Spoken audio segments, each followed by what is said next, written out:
start the session. And this session is about how to manage different tasks in a day, because as designers or creative professionals, or even in any kind of profession, besides the main task itself, we're handling many different parts of the profession. And in order to manage that well, there are different frameworks that you can follow. And I, as a branding lead and managing a team and managing clients and juggling different things, I had to go through and try out different frameworks. And slowly I formed one that I have stuck to because it has served me well. That's what I will be mainly talking about in this session. And I am Aditya. I am uh, primarily a branding lead, and I also have a tiny branding agency called XAXs Corps. And beside that, I do a few things. And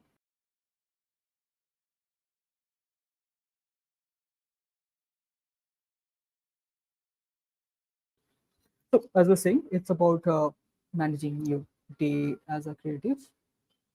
And as I said, Aditya, I am a branding lead, which means I have to juggle quite a few things in a day, which goes much beyond just designing the branding itself.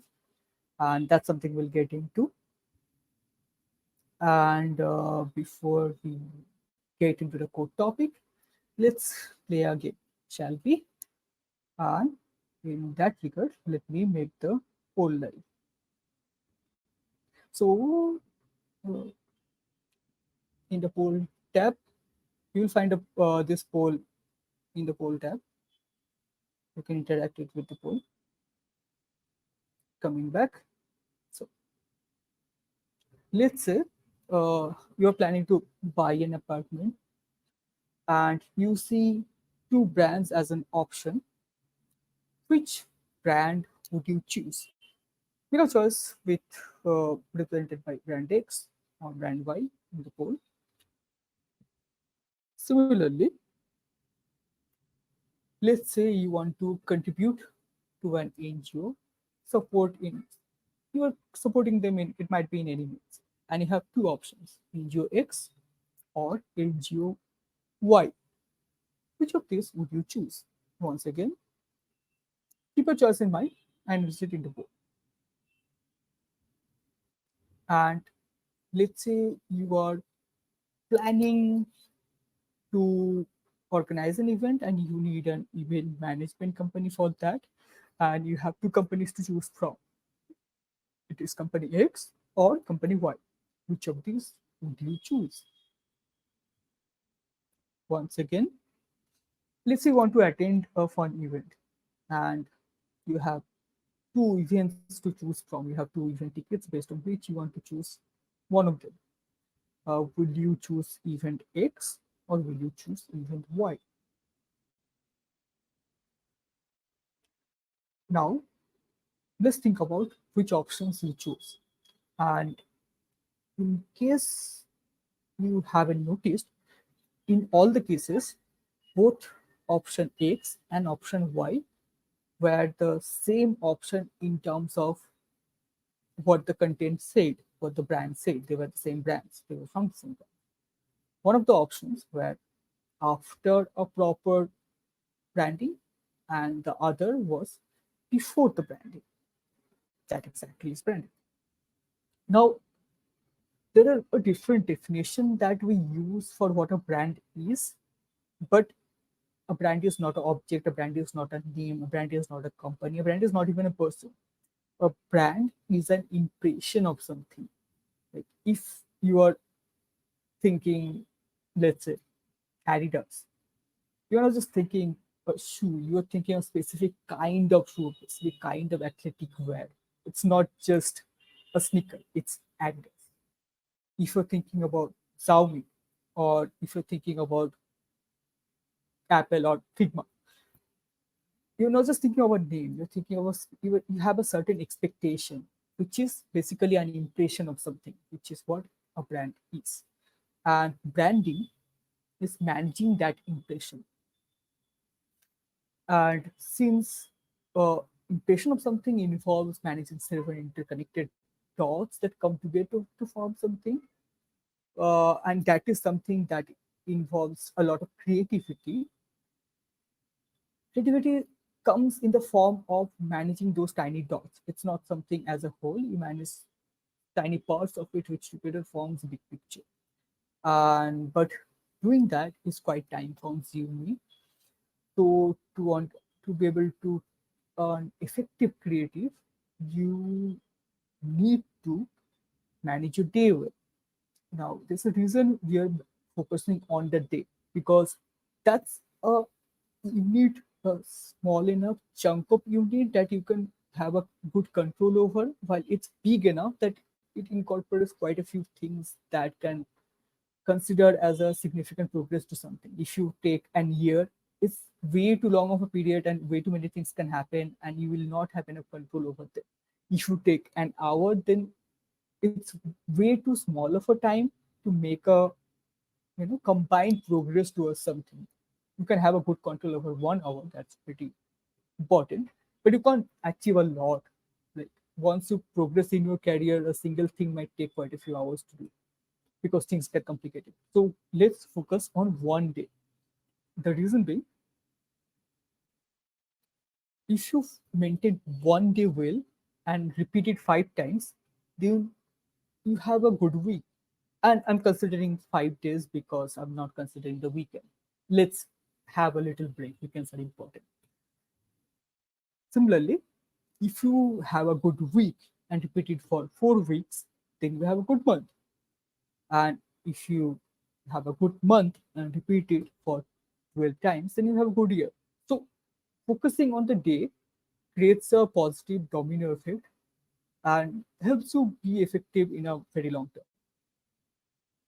And in case you haven't wondered, or have you, as I mentioned, I'm a branding lead, so there's quite a few things, and this is how my day looks. And if you just put everything on the screen, everything that I go through in a day, then it feels a bit overwhelming. But let's break it down into chunks, into groups. And slowly we'll see that once we do that, it's no longer overwhelming.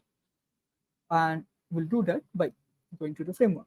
Now, let's say we have a day. We can't just take the whole day as a whole, as a single chunk, because that's quite vague. Instead, we'll divide it into 3 parts, which is survival, which includes relaxation. It's something that is unavoidable. You cannot skip eating, you cannot skip sleeping. If you skip the basic things that you need to survive, you will just not survive. That's the thing. And other than that, we'll also consider other two chunks, which is the professional chunk and personal chunk. Now, for this conversation, we will be combining the professional and personal check as one single bigger chunk because both of them have similar type of roles, which is communication, execution, strategy, and learning. Now, you might think that how they are similar. Let me elaborate a bit. So let's say you're talking to your team or you're talking to your manager or you're talking to the client. That is communication. Similarly, let's say you are gossiping with your friends or hanging out. That's also is communication. Let's say you are designing a logo. That is execution. Let's say you are playing a game. That might be fun, but that's also execution. And let's say you are planning out what the logo should be. That is strategy. And let's say you're planning out where will you eat your dinner with your friends or your significant other, in case you are not single like me. uh, that is strategy. And you meet new people, you learn about new things, new restaurants, new places to hang out, new fun games. That is learning. Similarly, how you find out how to create a presentation with Figma instead of the go-to platforms like, let's say, Microsoft PowerPoint. That is also learning. So both professional and personal set part of your life can be divided into four similar chunks of tasks, which is communication, execution, strategy, and learning. Moving on,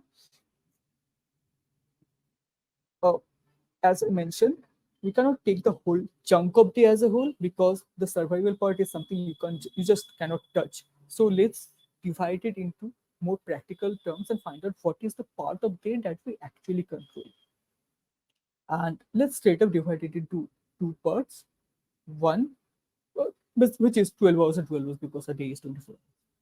So for half of it, we'll chunk survival and relaxation. Now, relaxation might be uh, sleeping. It's not might be, sleeping is of course a part of it. Involves eating. It might be, let's say you're watching a movie and stuff like that. We'll chunk it together because ideally we should have somewhere around 8 hours of sleep. It depends, it varies from person to person, but as an average, let's say we need 8 hours and the other four involves eating and other stuff you need to stay alive and healthy.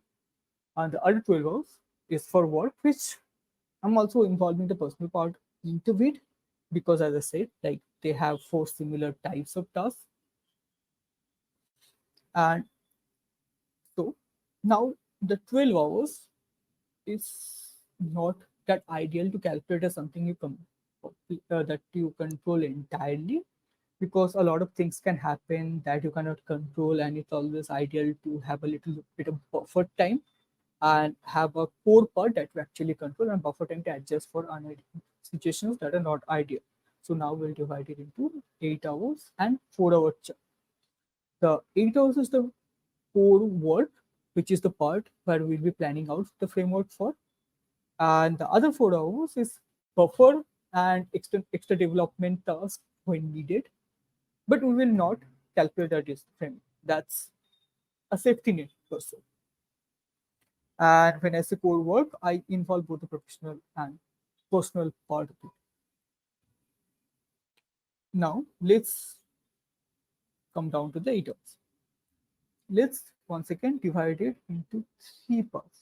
The reason being, one is communication, the other is execution, and in this case, we'll combine strategy and learning together. The reason being, communication is pretty rigid when it comes to the amount of time it takes. Like, let's say you need to answer a few uh, chats, you need to answer a few emails. That's, let's say, usually it takes you 15 minutes. Sometimes it might take you 30 minutes, but it's not going to expand into 4 hour, 5 hour thing. So the amount of time the communication part of it takes is relatively quite rigid. You can estimate very well how much it takes for you on an average day. Execution is semi-rigid because unless you are just starting out on something, which kind of falls into learning, not execution, you have a very good idea of how much something should take. And it's not completely rigid because it varies from task to task, and sometimes occasionally something might take a little longer than it usually takes you, and sometimes you might finish something a bit earlier than it usually takes. But there's uh, average which is good enough that you can calculate, which is something that takes you to do the things you do in a day, the actual checklist things. So we'll consider execution as semi-rigid when it comes to the amount of time it takes. And when it comes to strategy and learning, they're quite variable because strategy is something you are preparing for something new in most cases. So it's not a given thing that it will take absolutely a specific amount of time. Similarly, when it comes to learning, you're learning something new. When you're doing something new, you cannot really estimate for it. That's why you learn something before actually saying that you are an expert of something. So both strategy and learning don't give you a good enough idea of how much time they should approximately take. So I consider them pretty variable when it comes to how much time it will occupy on an average day. And this distinction is something that we will use for the next part, which is we'll divide the core 8 hours of day into four parts, which will be 2 hours each. And that will be divided into 2 hours for rigid work, 2 hours for variable, 2 hours for semi-rigid, and another 2 hours for variable. And when I say rigid, we'll start with communications because they are pretty important. Everyone you are working with needs to be on the same page. We need to know all the information that we need to know to collaborate properly. So communication is something I always start the day with, and I feel all of us should. And since it's quite rigid, it's not gonna expand into your entire day, and excluding some very specific days. Let's say you are organize a conference, then communication will take a much longer time. But on average day, it is quite calculatable that how much time it takes. So it's better to start with that and get it done with. And in case you need to communicate again with your team on some case, that will not take a lot of time. It might be a small thing that you need to communicate on, or something TM that you need to, yeah, something important that you're addressing in some random time of the day. But the major chunk, going through everything you need to know, letting everyone know what they need to know, answering everything that is important, can be grouped together in one part and just get done with in the beginning of the day, so that you don't need to jump tasks again and again. Now, the second part will be something variable. In this case, it can be learning and personal development, might be some new skill that you are going through, or some tutorial you need to go through. It's quite variable. It completely depends on who you are and what you're currently doing. But that will be after that, and then we can go into execution and documentation, which is semi-rigid. That being, um, let's say let's say you're designing the poster, let's say you're designing the logo, you're actually doing the thing. And documentation, the importance of documentation depends on the organization, your working style, etc. But they kind of fall into the same category into the amount of time they take, and it's better to do them together, because when you're doing the task you better remember what you need to document. So it's ideal to just get them done together. And then following that, we will keep another variable task, and it's best to keep strategy at last. When I say strategy at last, I don't mean strategizing for that day. I mean strategizing for something that will come after that day, maybe next week, maybe next day. And the reason being, uh, strategy is something that needs a lot of thinking. And very often, at least for how I work, and the amount will vary from person to person, but very often we also figure out things when you are not directly thinking about them. Our subconscious mind helps us figure out things. So if you keep strategy at the end, and let's say you come up with something, and then you go out with the rest of your day, you're relaxing, you're eating your dinner, you might suddenly figure out something extra, and that will contribute to the strategy without actively sitting on your desk and strategizing to it. So keeping it to the end has been the most practical way to do it for me, at least, and that's what I suggest for everyone. Now let's go back to that picture that I showed you about everything that I do in a day, that screen full of logos, and break it down into these four chunks. Now you can see that they don't look that overwhelming again, and you can see most of that is kind of fit within the two-hour window in the beginning of the day, because communication is something that involves the most amount of channels. Now, just because they are divided into a lot of channels, it doesn't mean that all of them to take a lot of time.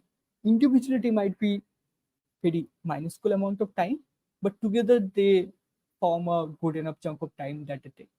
And when it comes, then variable, then the task, and then the strategy. The least amount of applications needed is for strategy usually, because it might even be just pen and paper, which is something I favor quite a bit. Yeah, and there's some very specific reason that there are variable chunks in between rigid and semi-rigid and the end, because variable by definition is something that is flexible. So the amount of time it takes per day can reduce or increase depending on how your day is going. So In case your communication is taking a bit longer than it should, it's expanding outside the 2 hour window, you can reduce the learning period a bit, because it's not something you need immediately, it's something that you're doing for the long term.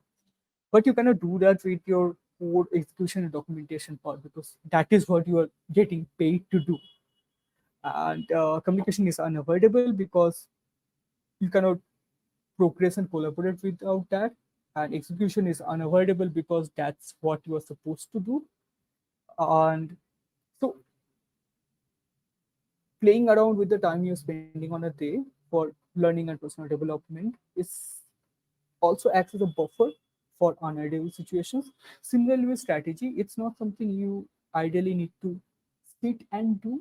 You can do it subconsciously on the rest of the day. So in case your execution part is taking longer than the ideal 2 hour period, you can play with the strategy period without hurting your goals for the day or for the week or something like that. Now, there's a reason why it works. Something I already mentioned, but let's simplify it. On a good day, everything gets adjusted within the 8 hour period, and you have 4 hours that you can, the 4 hour that you mentioned in the beginning about the buffer period in the 12 hour chunk, you can use that for relax a little bit more or work on your own passion projects or work on extra personal development that will come up handy in the long term.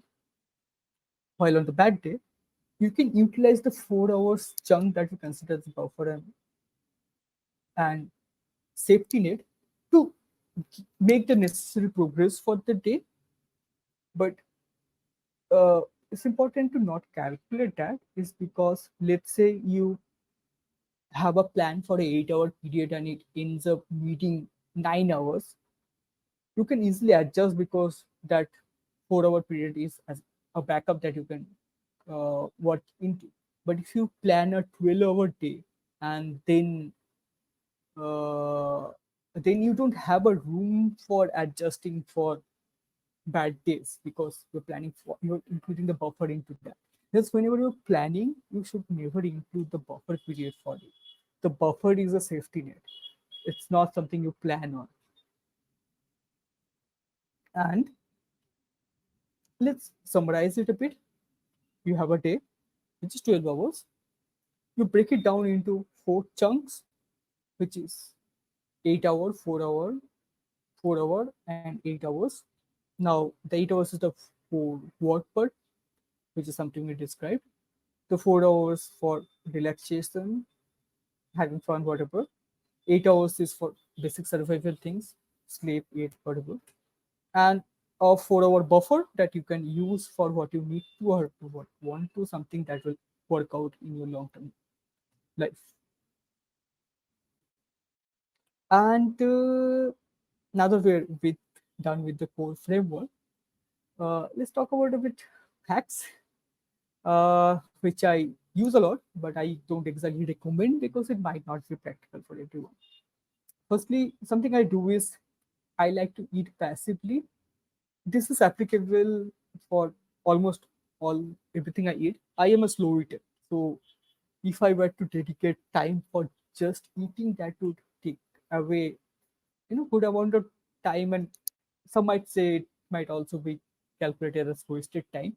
So what I do is I eat both my breakfast, lunch, and dinner passively while working or while doing something else on the side. So even if I eat slowly, it's not really hurting my progress.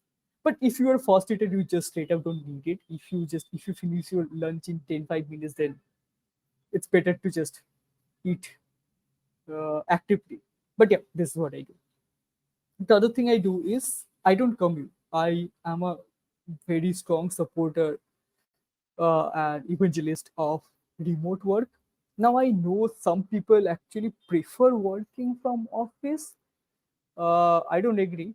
Something is wrong with people like that, but I understand where they come from. But I personally do.